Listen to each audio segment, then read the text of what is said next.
Russian forces continue their full-scale assault on Ukraine as its military attacks the country from the north, east and south. Today is day 2. There's fierce fighting being reported from across the country and reports of big blasts heard in Kiev. Let's go across to Jyoti Hare, a reporter from Kiev. Thank you so much, Jyoti, for joining us this morning. What's the latest you can share with us?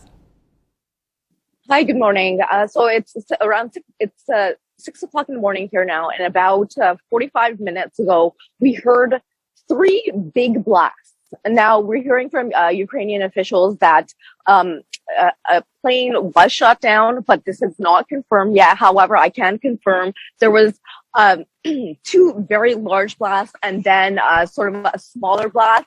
It seemed to be coming in closer than yesterday. I didn't actually see anything in the air today. Unlike yesterday, we saw huge sort of explosions and smoke. But there were reports of people seeing explosions over the Dnieper River. So that happened about an hour, 45 minutes to an hour ago. So, I can't confirm exactly, but the Ukrainian officials are saying that, that jet was shot down. And what is the situation in the city?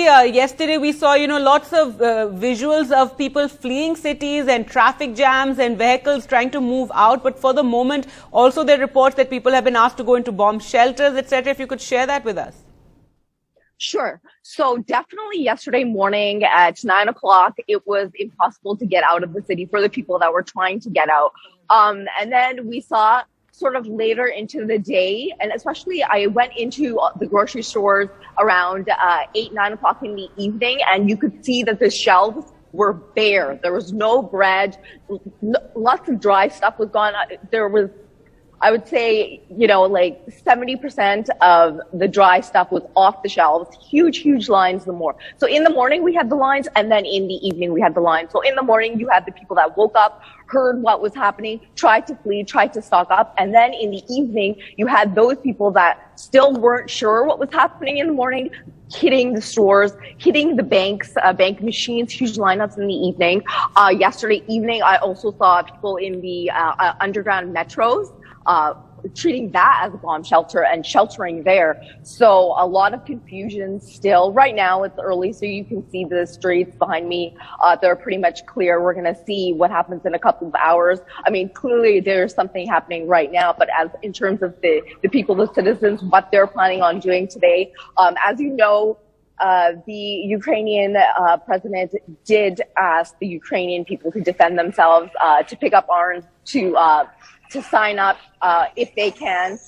So yesterday I didn't see a lot of, people out and armed citizens, but we'll see what happens here in a couple of hours. And also the latest was that the mayor himself, the mayor of Kiev, has said that he will be picking up arms to defend the city.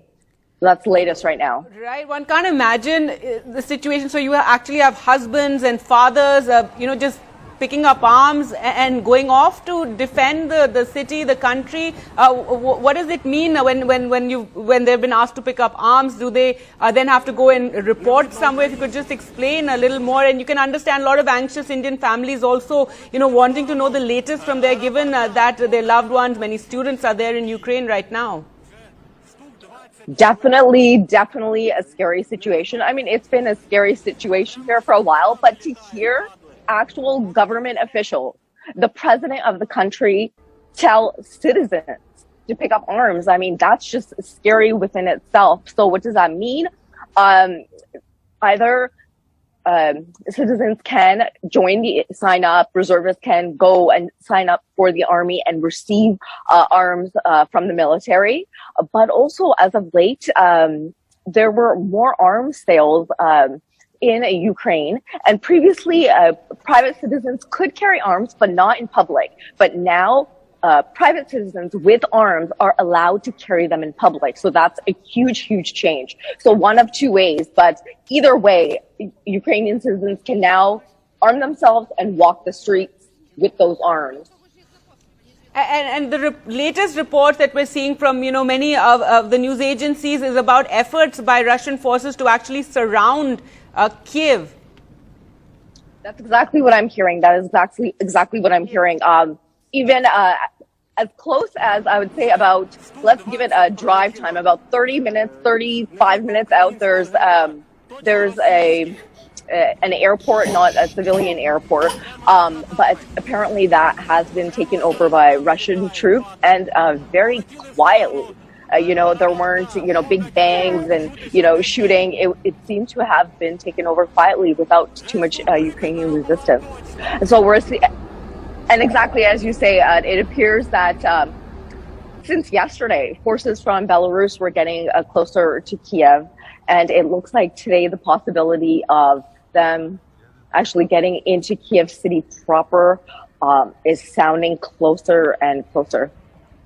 And Jyoti, what is the information like there right now? Are you receiving information? Is the internet working? Are all the news sites working over there? Also, we do know there's a lot of pride in Ukraine, and everyone said that they'll defend themselves. The president has said that Ukraine will fight back in his last message that he made just before President Putin announced the invasion. But is there a sense that some peace could be brokered, that clearly Russia wants to, control Ukraine? They want a change of regime there. Is there any sort of, are you hearing any sort of efforts on that front, or right now it's that they're going to fight and defend Ukraine? Well, Ukraine has officially cut off diplomatic ties with Russia. So the chances of peace being brokered at this point are very slim. And I mean, we've been leading up to this point for a very long time, but in the past 3 to 4 weeks, more efforts from around the world have been made to broker this peace. And clearly it hasn't made any sort of effect. So right now, from what we understand from President Putin, it doesn't look like he's very interested in any kind of peace brokering. He has a specific vision for Ukraine, for Kiev, and from what we can see, it's going like he's planned. Right. There are reports that the French president says he's ready to broker a ceasefire. We'll wait to hear more, on that front. Have you heard also that there have been protests in Russia against this Ukraine invasion? There have been arrests as well, protests in St. Petersburg and Moscow. Yeah, there's been a lot of that, and it's actually rather surprising, but also we have to understand there's such really close ties between the Ukrainian people, the Russian people, their relatives, friends, especially people living on the borders. I mean, for people living on the borders, crossing the border to visit family and friends is the same as crossing, going from one city to another. So there's a lot of kinship. So between the people of Ukraine and Russia, there's a bond, and they're just like the Ukrainian people are shocked and in disbelief that this is actually happening. That same shock and disbelief is over in Russia. So yeah, there are protests there. We've also seen violence there against those protesters.